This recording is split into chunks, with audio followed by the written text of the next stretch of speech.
Allah carık günlerimiz çok olsunlar. Allah-u Teala ne diyeyim?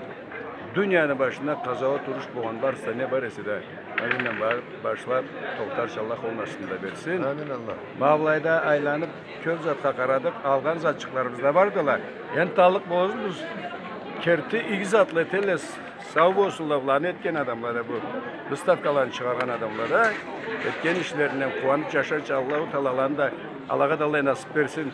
Şimdi aylana kelipmen de kesime bu kaman algan mı da kama gerekli bu etme şefkerime bukar börkeme karaçay çekinir gebirmek suyeme kesimden de bunda cırlağın kip keteme bu televizyonda görgende boz YouTube'da da var mı?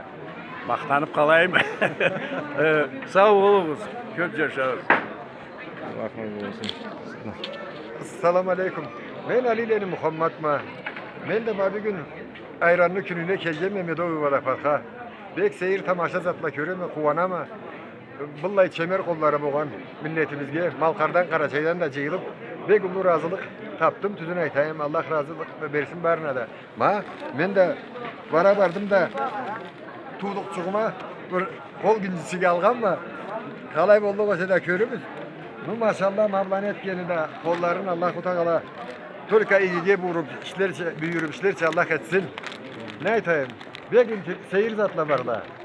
Milletimizin kanması mı da yoktu, at yerimiz yoktu, cügenimiz yoktu. Ne zatı var ise de o medeniyatta, historiyamızda, kelgen zatlarımızın barında çıkargan milletimiz. Şükür Allah'a bundan arada adetin namusunu tutup etken işlerin milletke kesimizin içimizde olmayı sağ dünyanın başına belgili yeter ki Allah etsin barında. Razı olun. Allah razı olsun barında.